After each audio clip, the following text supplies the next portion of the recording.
श्रीविष्णवे नमः। अथ श्रीनृसिंहकवचम्। नृसिंहकवचं वक्ष्ये प्रह्लादेनोदितं पुरा। सर्वरक्षाकरं पुण्यं सर्वोपद्रवनाशनं सर्वसम्पत्करं चैव स्वर्गमोक्षप्रदायकं ध्यात्वा नृसिंहं देवेशं हेमसिंहासनस्थितं विवृतास्यं त्रिनयनं शरदिन्दुसमप्रभं लक्ष्यालिङ्गितवामाङ्गं विभूतिभिरुपाश्रितं चतुर्भुजं कोमलाङ्गं स्वर्णकुण्डलशोभितं सरोजशोभितोरस्कं रत्नकेयूरमुद्रितं तप्तकाञ्चनसङ्काशं पीतनिर्मलवाससं इन्द्रादिसुरमौलिस्थस्फुरन्माणिक्यदीप्तिभिः विराजितपदद्वन्द्वं शङ्खचक्रादिहेतिभिः गरुत्मता च विनया स्तूयमानान्मुदान्वितं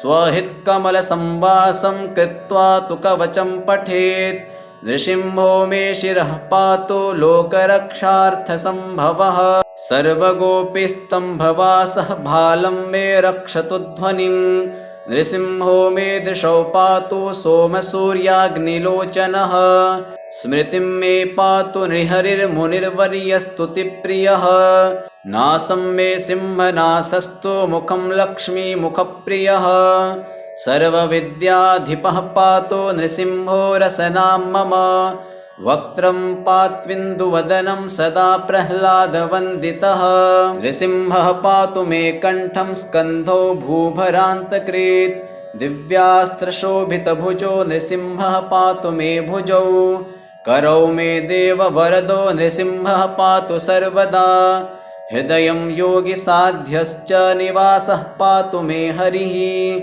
मध्यं पातु हिरण्याक्षवक्षः कुक्षिविदारणः नाभिं मे पातु नृहरिः स्वनाभिब्रह्मसंस्तुतः ब्रह्माण्डकोटयः कट्यां यस्यास्यौ पातु मे कटिं गुह्यं मे पातु गुह्यानां मन्त्राणां गुह्यरूपधृक् ऊरो मनोभवः पातु जानुनी नररूपधृक् जङ्घे पातु धराभार हर्ता योऽसौ नृकेसरी सुरराज्यप्रदः पातु पादौ मे नृहरीश्वरः सहस्रशीर्षा पुरुषः पातु मे सर्वशस्त्वनं महोग्रः पूर्वतः पातु महावीराग्रजोऽग्नितः महाविष्णुर्दक्षिणे तु महाज्वालस्तु नैऋतो पश्चिमे पातु सर्वेषु दिशि मे सर्वतोमुखः नृसिंहः पातु वायव्यां सौम्यां भूषणविग्रहः ईशान्यां पातु भद्रो मे सर्वमङ्गलदायकः संसारभयतः पातु मृत्योर्मृत्युर्नृकेशरी इदं नृसिंहकवचं प्रह्लादमुखमण्डितं भक्तिमान् यः पठेन्नित्यं सर्वपापैः प्रमुच्यते पुत्रवान् धनवान् लोके दीर्घयारुपजायते यं यं कामयते कामं तं तं प्राप्नोत्यसंशयं सर्वत्र जयमाप्नोति सर्वत्र विजयी भवेत् भूम्यन्तरिक्षदिव्यानां ग्रहाणां विनिवारणं वृक्षिकोरगसम्भूतं विशापहरणं परं ब्रह्मराक्षसयक्षाणां दूरोत्सारणकारणं भूर्जित्वा तालपत्रे वा कवचं लिखितं शुभं करमूले धृतं येन सिद्ध्येयुः कर्मसिद्धयः देवासुरमनुष्येषु स्वं स्वमेव जयं लभेत्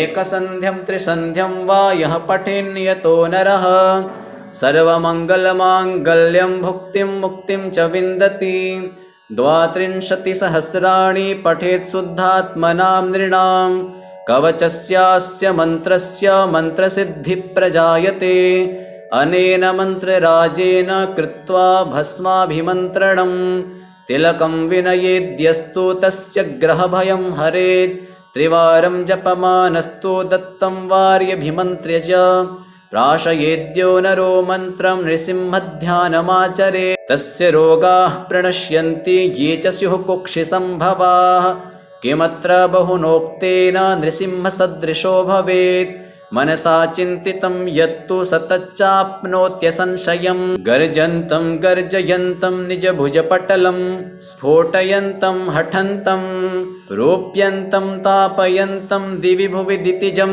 क्षेपयन्तं क्षिपन्तं क्रन्दन्तं रोषयन्तं दिशि दिशि सततं संहरन्तं भरन्तं वीक्षन्तं घूर्णयन्तं शरनिकरशतैर्दिव्यसिंहं नमामि दिव्यसिंहं नमामि।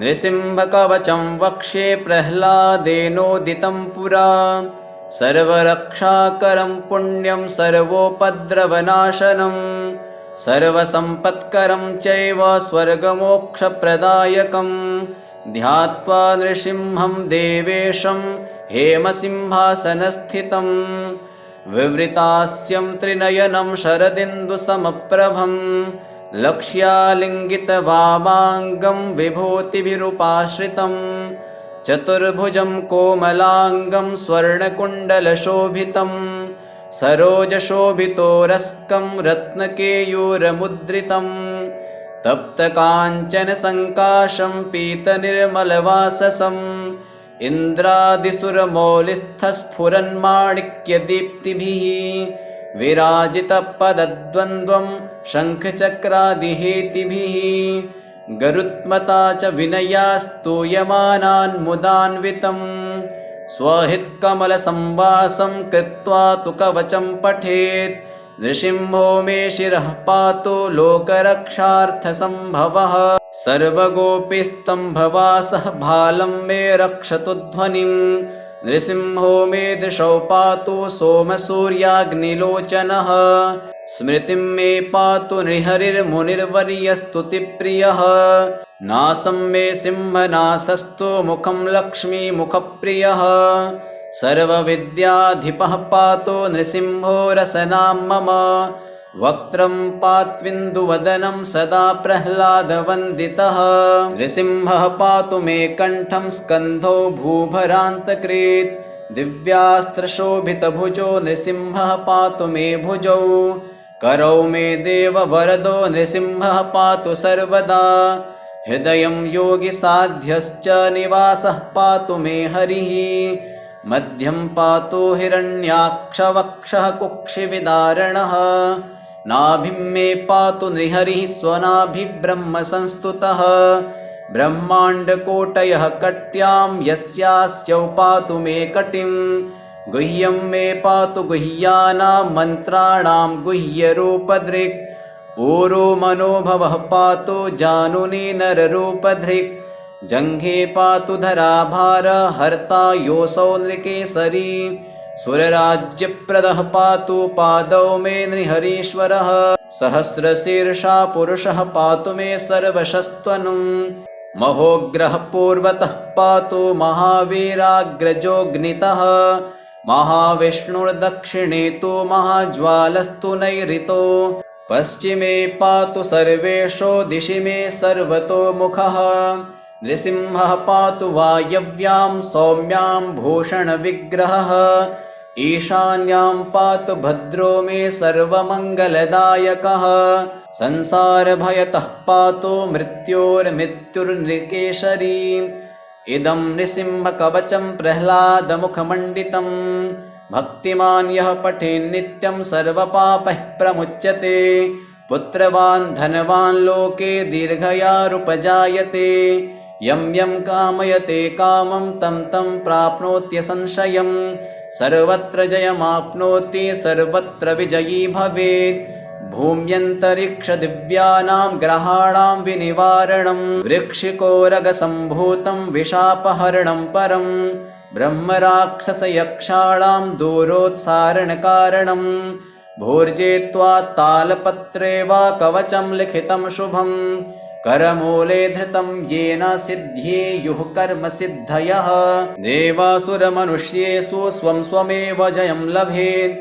एकसन्ध्यं त्रिसन्ध्यं वा यः पठेन्यतो नरः सर्वमङ्गलमाङ्गल्यं भुक्तिं मुक्तिं च विन्दति 32 सहस्राणि पठेत् शुद्धात्मनां नृणां कवचस्यास्य मन्त्रस्य मन्त्रसिद्धिप्रजायते अनेन मन्त्रराजेन कृत्वा भस्माभिमन्त्रणम् तिलकं विनयेद्यस्तु तस्य ग्रहभयं हरेत् त्रिवारं जपमानस्तु दत्तं वार्यभिमन्त्र्य च प्राशयेद्यो नरो मन्त्रं नृसिंहध्यानमाचरेत् तस्य रोगाः प्रणश्यन्ति ये च स्युः कुक्षिसम्भवाः किमत्र बहुनोक्तेन नृसिंहसदृशो भवेत् मनसा चिन्तितं यत्तु सतच्चाप्नोत्यसंशयं गर्जन्तं गर्जयन्तं निजभुजपटलं स्फोटयन्तं हठन्तं रोप्यन्तं तापयन्तं दिवि भुवि दितिजं क्षेपयन्तं क्षिपन्तं क्रन्दन्तं रोषयन्तं दिशि दिशि सततं संहरन्तं भरन्तं वीक्षन्तं घूर्णयन्तं शरनिकरशतैर्दिव्यसिंहं नमामि दिव्यसिंहं नमामि। नृसिंहकवचं वक्षे प्रह्लादेनोदितं पुरा सर्वरक्षाकरं पुण्यं सर्वोपद्रवनाशनं सर्वसम्पत्करं चैव स्वर्गमोक्षप्रदायकं ध्यात्वा नृसिंहं देवेशं हेमसिंहासनस्थितं विवृतास्यं त्रिनयनं शरदिन्दुसमप्रभं लक्ष्यालिङ्गितवामाङ्गं विभूतिभिरुपाश्रितं चतुर्भुजं कोमलाङ्गं स्वर्णकुण्डलशोभितं सरोजशोभितोरस्कं रत्नकेयूरमुद्रितं तप्तकाञ्चनसङ्काशं पीतनिर्मलवाससम् इन्द्रादिसुरमौलिस्थस्फुरन्माणिक्यदीप्तिभिः विराजितपदद्वन्द्वं शङ्खचक्रादिहेतिभिः गरुत्मता च विनया स्तूयमानान्मुदान्वितं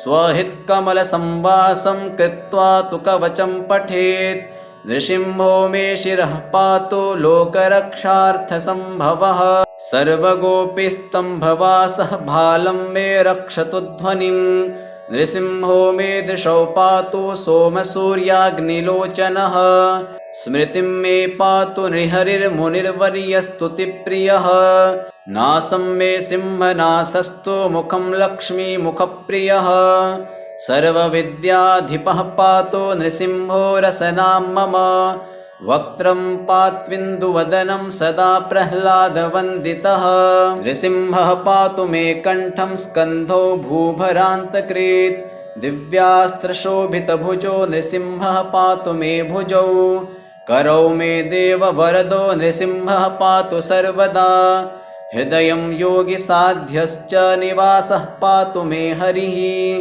मध्यं पातु हिरण्याक्षवक्षः कुक्षिविदारणः नाभिं मे पातु नृहरिः स्वनाभिब्रह्मसंस्तुतः ब्रह्माण्डकोटयः कट्यां यस्यास्यौ पातु मे कटिं गुह्यं मे पातु गुह्यानां मन्त्राणां गुह्यरूपधृक् ऊरो मनोभवः पातु जानुनी नररूपधृक् जङ्घे पातु धराभार हर्ता योऽसौ नृकेसरी सुरराज्यप्रदः पातु पादौ मे नृहरीश्वरः सहस्रशीर्षा पुरुषः पातु मे सर्वशस्त्वनुं महोग्रः पूर्वतः पातु महावीराग्रजोऽग्नितः महाविष्णुर्दक्षिणे तु महाज्वालस्तु नैऋतो पश्चिमे पातु सर्वेषु दिशि मे सर्वतोमुखः नृसिंहः पातु वायव्यां सौम्यां भूषणविग्रहः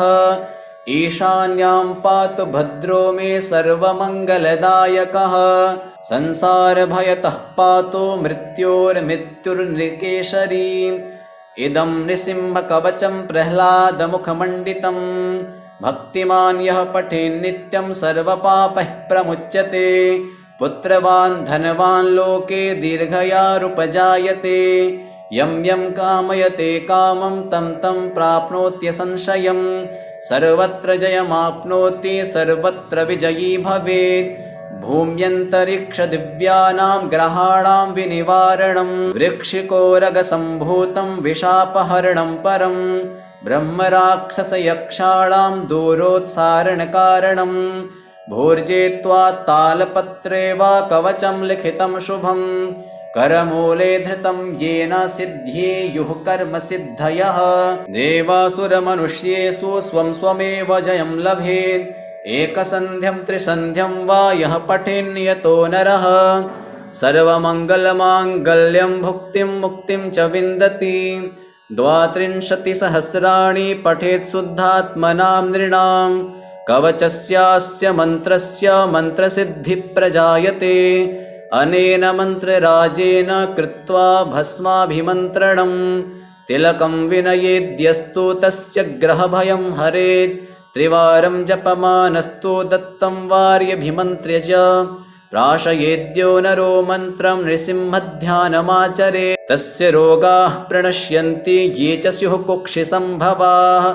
किमत्र बहुनोक्तेन नृसिंहसदृशो भवेत्। मनसा चिन्तितं यत्तु स तच्चाप्नोत्यसंशयम्। गर्जन्तं गर्जयन्तं निजभुजपटलं। स्फोटयन्तं हठन्तं रोप्यन्तं तापयन्तं दिवि भुवि दितिजं। क्षेपयन्तं क्षिपन्तं क्रन्दन्तं रोषयन्तं दिशि दिशि सततं। संहरन्तं भरन्तं वीक्षन्तं घूर्णयन्तं शरनिकरशतैर्दिव्यसिंहं नमामि। दिव्यसिंहं नमामि। नृसिंहकवचं वक्ष्ये प्रह्लादेनोदितं पुरा। सर्वरक्षाकरं पुण्यं सर्वोपद्रवनाशनं। सर्वसम्पत्करं चैव स्वर्गमोक्षप्रदायकं। ध्यात्वा नृसिंहं देवेशं हेमसिंहासनस्थितं। विवृतास्यं त्रिनयनं शरदिन्दुसमप्रभं। लक्ष्यालिङ्गितवामाङ्गं विभूतिभिरुपाश्रितं। चतुर्भुजं कोमलाङ्गं स्वर्णकुण्डलशोभितं। सरोजशोभितोरस्कं रत्नकेयूरमुद्रितं। तप्तकाञ्चनसङ्काशं पीतनिर्मलवाससं। इन्द्रादिसुरमौलिस्थस्फुरन्माणिक्यदीप्तिभिः। विराजितपदद्वन्द्वं शङ्खचक्रादिहेतिभिः। गरुत्मता च विनया स्तूयमानान्मुदान्वितं। स्वहितकमलसंवासं कृत्वा तु कवचं पठेत्। नृसिंहो मे शिरः पातु लोकरक्षार्थसम्भवः। सर्वगोपीस्तम्भवासः भालं मे रक्षतु ध्वनिम्। नृसिंहो मे दृशौ पातु सोमसूर्याग्निलोचनः। स्मृतिं मे पातु नृहरिर्मुनिर्वर्यस्तुतिप्रियः। नासं मे सिंहनासस्तु मुखं लक्ष्मीमुखप्रियः। सर्वविद्याधिपः पातु नृसिंहो रसनां मम। वक्त्रं पात्विन्दुवदनं सदा प्रह्लादवन्दितः। नृसिंहः पातु मे कण्ठं स्कन्धौ भूभरान्तकृत्। दिव्यास्त्रशोभितभुजो नृसिंहः पातु मे भुजौ। करौ मे देववरदो नृसिंहः पातु सर्वदा। हृदयं योगिसाध्यश्च निवासः पातु मे हरिः। मध्यं पातु हिरण्याक्षवक्षः कुक्षिविदारणः। नाभिं मे पातु नृहरिः स्वनाभिब्रह्मसंस्तुतः। ब्रह्माण्डकोटयः कट्यां यस्यास्यौ पातु मे कटिं। गुह्यं मे पातु गुह्यानां मन्त्राणां गुह्यरूपधृक्। ऊरो मनोभवः पातु जानुनी नररूपधृक्। जङ्घे पातु धराभार हर्ता योऽसौ नृकेसरी। सुरराज्यप्रदः पातु पादौ मे नृहरीश्वरः। सहस्रशीर्षा पुरुषः पातु मे सर्वशस्त्वनुम्। महोग्रः पूर्वतः पातु महावीराग्रजोऽग्नितः। महाविष्णुर्दक्षिणे तु महाज्वालस्तु नैऋतो। पश्चिमे पातु सर्वेषु दिशि मे सर्वतोमुखः। नृसिंहः पातु वायव्यां सौम्यां भूषणविग्रहः। ईशान्यां पातु भद्रो मे सर्वमङ्गलदायकः। संसारभयतः पातु मृत्योर्मृत्युर्नृकेशरी। इदं नृसिंहकवचं प्रह्लादमुखमण्डितं। भक्तिमान् यः पठेन्नित्यं सर्वपापैः प्रमुच्यते। पुत्रवान् धनवान् लोके दीर्घयारुपजायते।